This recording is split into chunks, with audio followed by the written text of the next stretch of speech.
Hey guys, welcome back to this really weird series where we build an ATV to go from this airfield over to that thing over there. I always actually very struggle to see it, but it is this mountain right here. Our challenge is to build a vehicle like this one that can travel from here at this airfield straight over these hills, past the wind turbines that are just over there, across this water somehow. We've decided that we're going to go underneath, and then up the mountain into the volcano. Is this going to work? I don't know. But today, we're not even going to try. We're going to add certain things to this vehicle that should hopefully help it out. So, let's add some lights. We're probably going to add some more little details as well. And, yeah, let's get straight to it. Okay, so this isn't really a feature for me. This is more of a feature for you guys. I'm going to add a light so that you guys can see once we are actually under the water. Because, you know, I don't need to see, but you guys do. So let's go ahead and shove that right there and paint it a nicer color. In fact, I'm probably gonna go with, like, gray. I know that seems like a really strange idea, but gray is probably the best thing for us. Because if we're underwater and it's bright white, it's just gonna bloom and we can't really see very much. So this makes sense. In the previous video, I said I was going to add some spotlights to here, but that actually turns out to be a bad idea.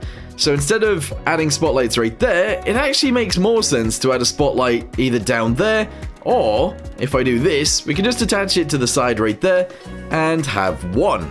That actually fully works, so we're just going to go with that. Nice.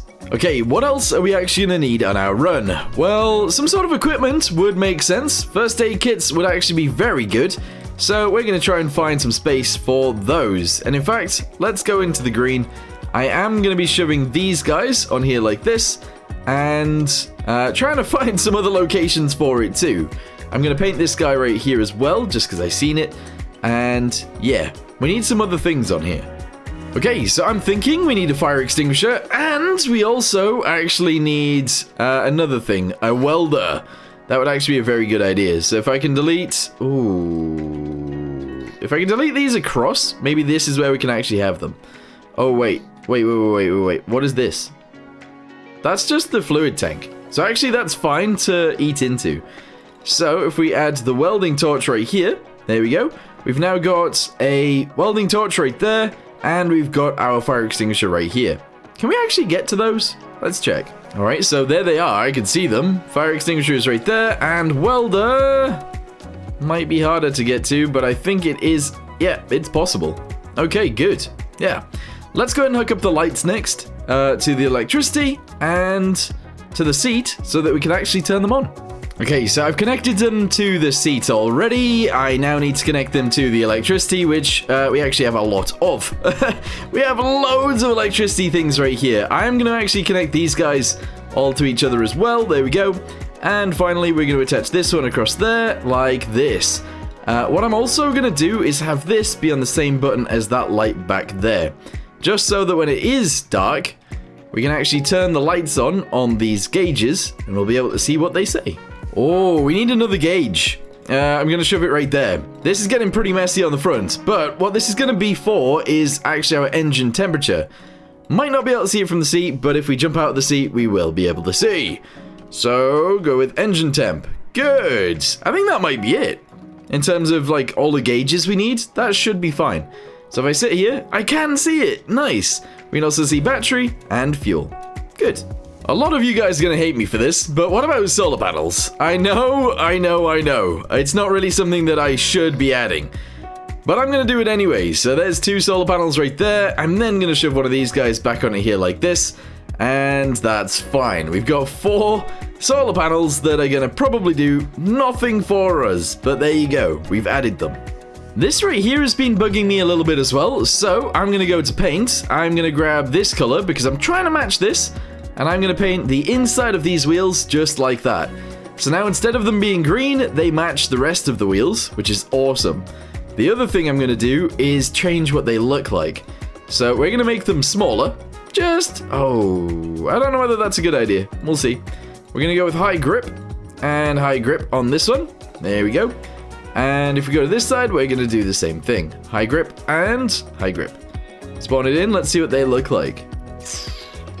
I don't know if they're touching the ground. Let's see what happens when we start moving. All right, here we go. Drive. Looks like they should be, to be fair. It looks like they're moving at the same RPM as everything else. So that's all good. Let's see if the spotlight works. Yes, it does. Let's see if the light on the back works. Yes, it does. And that does light up these guys too. Actually, that one and that one. This one? No.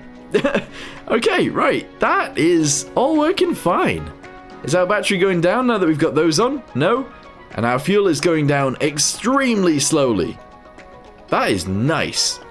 Alright, the next thing that I actually kind of wanted to do but didn't do earlier is add these guys. It's not really something that we probably should be adding, but I'm going to add it anyway. So, what is it? It's just little windows. They don't really cover anything, but they are there, so that's nice. That's all I wanted, I think. Okay, so just for fun, let's go ahead and save this thing really quickly, and then what I want to do is increase the engine limits. So instead of the max RPM, we're going to go ahead and set it to 30 instead of 15. I don't know what that's going to do. I'm assuming we're going to go a lot faster, but I don't know. Here we go. Because it should let it rev up a lot higher, which means we can actually move decently quickly.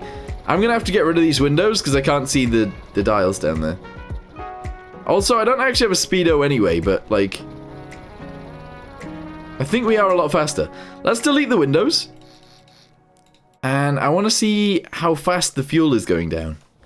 Alright, so we are revving like crazy, and the fuel is going down actually pretty slowly, to be fair. We are now going a hell of a lot faster than we were earlier. Yeah. Okay, you know what? Let's just go ahead and increase our limit from 15 up to like 20. And that should be good, I think. You know what? Let's go with 18. Right, we're going with 18 on there. If we go to our engine thingamabobby, our maximum RPS is 30 anyway, so we'll drop that down to 20. And that is it. We have done everything that we needed to do. And I think this machine is ready for war. One last thing though, let's go ahead and put it back in the water again. And just make sure that the electricity that we've got inside of this thing can move it around. Okay, so, this is the time to try. I've turned on the light on the front. No, I haven't. I am lying. I've turned on the light on the front now. We've got the light on the back right there. Let's test this thing out. So we're going to drive straight in. We're then going to turn off our engine, and we're going to run purely off battery power. And I guess I'm just going to drive in a straight line for a while and just see what happens. Alright, so we are purely on battery power right now, and unfortunately... Oh no, we are actually able to steer. Hold on. There we go. We can steer. Good. Our battery power is going down very quickly though, and that could be a very big error. Like a really big issue for us. With that being said, we could add a few more batteries because the weight of this thing is... I mean, it is a bit of an issue, but at the same time it's not. So we might get away with it. But, what is it at right now? Yeah, I don't think we've got enough battery power to actually last us getting across. Where is it? We need to get all the way across here. So originally I was going to go, like, this way. Because we're essentially going up Mount Goldblum. But instead, what I might do is actually do shorter journey. So I don't know whether I could get from here to here. I don't know what the distance of that is. Otherwise, we're going to have to do it up here instead. And then drive around. Either way, we are... Whoa! I was going to say, either way, we are still limited because our diesel tank is going to run out in that case, but it might be fine. Might be okay. Anyway, for now, thank you guys very much for watching. Hope you guys enjoyed this video, and in the next one, we're going to attempt an actual run. Yeah. Thanks for watching, guys. See you next time. Goodbye.